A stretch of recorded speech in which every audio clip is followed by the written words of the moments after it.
রোহিত শর্মার ফর্মের অবস্থা এতটাই খারাপ ছিল যে বর্ডার গাভাস্কার ট্রফির একেবারে শেষ ম্যাচে অধিনায়ক হওয়া সত্ত্বেও নিজেকে প্লেইং ইলেভেনে তিনি রাখেননি। বাংলাদেশের বিপক্ষে 2 টেস্টের 4 ইনিংসে রোহিত শর্মা করেছিলেন 42 রান। নিউজিল্যান্ডের বিপক্ষে 3 টেস্টের 6 ইনিংসে রোহিত শর্মা করেছিলেন 91 রান।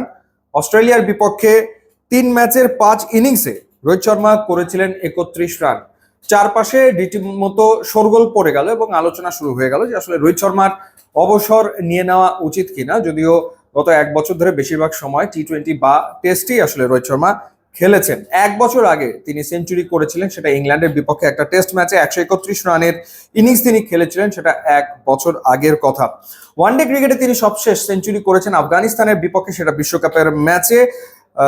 এরপরে আসলে গত বছর টি-20 বিশ্বকাপ জয়ের পর থেকেই অফ ফর্মে চলে যান রোহিত শর্মা। অবস্থা এমন হয় যে বিরাট কোহলি, রোহিত শর্মা তারা আসলে রঞ্জি ট্রফিতে খেলেন, কিন্তু রঞ্জি ট্রফিতে খেলেও খুব একটা সুবিধা হচ্ছিল না। জম্মু কাশ্মীরের বিরুদ্ধে প্রথম ইনিংসে 3 রান তিনি করেছিলেন, দ্বিতীয় ইনিংসে তিনি করেছিলেন 28 রান। এরপরে ইংল্যান্ডের বিপক্ষে যে চলমান ওয়ানডে সিরিজ, সেটার প্রথম ম্যাচে তিনি 2 রান করে আউট হয়ে যান। রোহিত শর্মাকে নিয়ে সবাই আসলে দুশ্চিন্তায় পড়ে গিয়েছিল, but finally Rohit Sharma is back এবং সেটা দুর্দান্ত একটা সেঞ্চুরি করে তার ক্যারিয়ারের 49তম সেঞ্চুরি 49তম সেঞ্চুরি করলেন এবং 32তম ওয়ানডে সেঞ্চুরি তিনি করেছেন। 90 বলে 119 রানের ইনিংস খেলেছেন, 12টা 4 এবং 7টা ছক্কা তিনি হাঁকিয়েছেন। টিপিক্যাল রোহিত শর্মার ইনিংস। প্রথমে ব্যাট করে 304 রান করেছিল ইংল্যান্ড এবং সেই রান তারাটা সহজ হয়ে যায় যখন দুর্দান্ত একটা সূচনা এনে দেন রোহিত শর্মা এবং শুভমান গিল। ওপেনিং জুটিতে 136 রান চলে আসে এবং শুভমান গিল 60 রানের ইনিংস খেলেছেন। জয়সওয়ালের পরিবর্তে এই ম্যাচে ওপেনিংয়ে শুভমান গিল খেলেছেন, তিনি করেছেন 60 রান। যদিও বিরাট কোহলি এখনো কিন্তু আসলে রানে ফিরতে পারেননি। 8 বলে 5 রান করে বিরাট কোহলি আউট হয়ে গেছেন।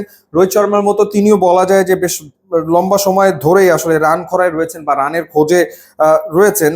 এবং অস্ট্রেলিয়ার বিপক্ষে যে সেঞ্চুরিটা করেছিলেন তারপরে অনেকগুলো ইনিংস হয়ে গেছে, যে ইনিংসগুলোতে বিরাট কোহলি এখন পর্যন্ত বড় রানের দেখা পাননি। আরো একটা ওয়ানডে বাকি রয়েছে, দেখা যাক সেই ওয়ানডেতে বিরাট কোহলি রানে ফেরেন কিনা। তবে চ্যাম্পিয়ন্স ট্রফির আগে ভারতের জন্য এটা অবশ্যই একটা স্বস্তির ব্যাপার যে ক্যাপ্টেন রোহিত শর্মা ফর্মে ফিরেছেন বা রানে আসলে ফিরেছেন। আর ইংল্যান্ড টি-20 সিরিজে হারার পর ওয়ানডে সিরিজও হেরে গেল 1 ম্যাচ হাতে রেখেই। যদিও তাদের প্রিপারেশন মোটামুটি আসলে হয়েছে চ্যাম্পিয়ন্স ট্রফির। প্রথমে ব্যাট করে তারা 300 উপর রান করেছে, যেখানে ফিল সল্ট 26 করেছেন, বেন ডাকেট তিনি করেছেন 65, জো রুট করেছেন 69 রান।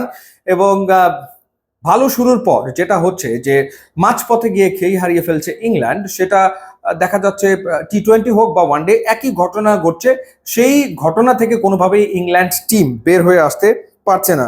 বরুণ চক্রবর্তী তিনি খেললেন 10 ওভার বল করে 54 রানে 1 উইকেট নিয়েছেন। যদিও রবীন্দ্র জাদেজা এক্সপিরিয়েন্স ক্যাম্পেইনার, তিনি যথারীতি 10 ওভার বল করে 35 রানে 3 উইকেট নিয়েছেন। তবে ম্যাচটা নিশ্চিতভাবেই আসলে রোহিত শর্মার, সেটা আসলে বলা যায়। ইউটিউব, ইনস্টাগ্রাম লিঙ্ক দেওয়া আছে, আপনারা যোগ দিলে খুবই খুশি হবো। And thanks for watching.